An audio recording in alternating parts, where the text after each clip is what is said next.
Well, the role of town crier dates back centuries, serving as the original news broadcaster, delivering important announcements and proclamations to the community. In Kingston, this vibrant tradition is kept alive by the city's very own town crier, who brings history to life with every call.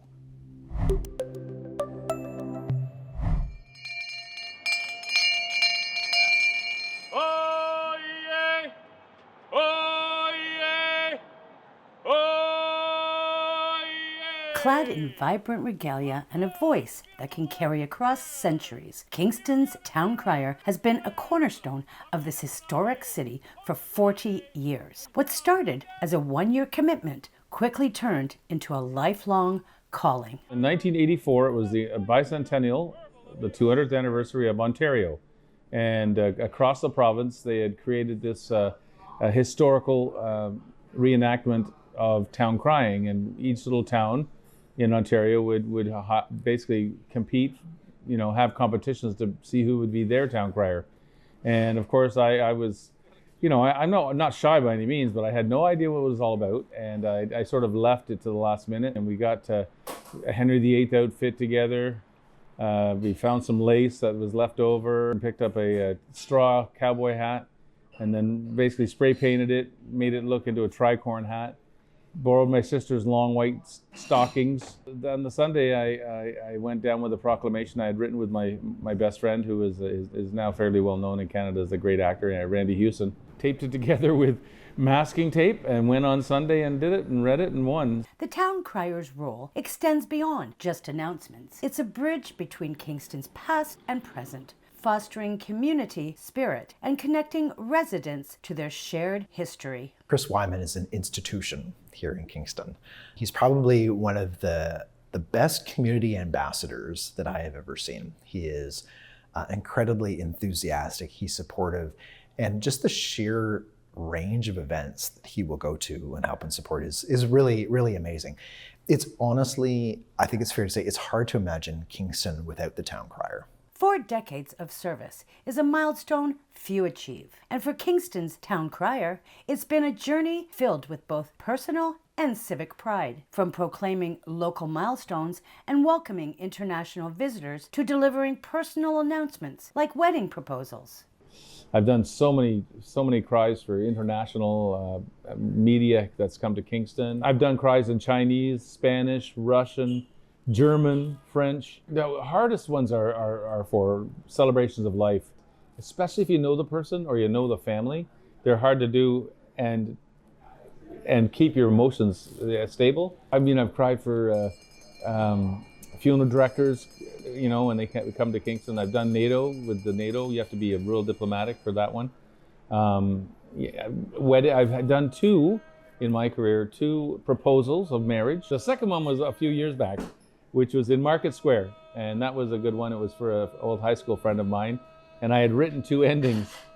One was a yes, and one was a if she said no.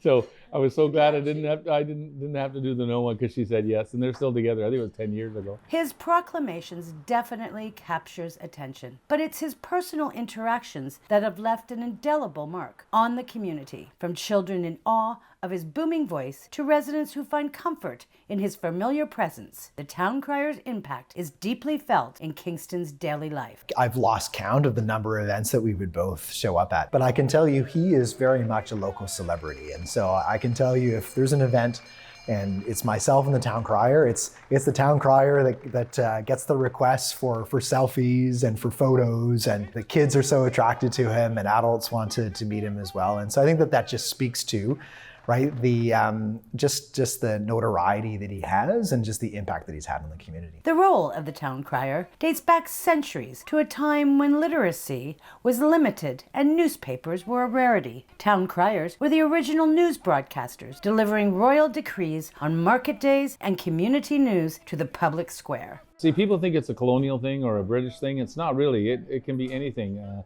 Town criers started back in Greece. So town crier would work for the mayor or for the king or for royalty.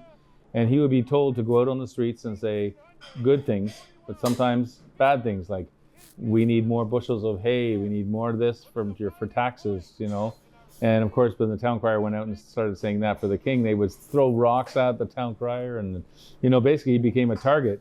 And then the king decreed that anyone that harmed the town crier would be treasonous to the king, to the crown. So that's where "Don't Shoot the Messenger" came from. Over the time, the role has evolved from bearers of authority to beloved community figures. Today, Kingston's town crier is deeply honored to serve as a symbol of tradition and unity, sharing moments of joy, celebration, and reflection with the community he holds dear. The amount of time and effort that he puts into that role, the number of evenings and weekends that he's going out in the community, performing, doing events, supporting all sorts of different causes and events throughout the community. I think it takes a special individual that has that level of commitment to support the city. And so I think it's a combination of a really special individual and a very unique gift that's really made the town crier what he is here. To be part of different things that have happened in Kingston over 40 years. I mean, I officially opened the big center, they're now called the Slush Puppy Place. I opened that originally. I opened the new Providence Care Hospital. I've opened the Waban Crossing. Usually I open the events with the mayor, and over the course of probably 10 mayors, we've been together a few times at various different events. It's a lot of fun. For WPBS Weekly, I'm Gail Paquette. Here ends this proclamation.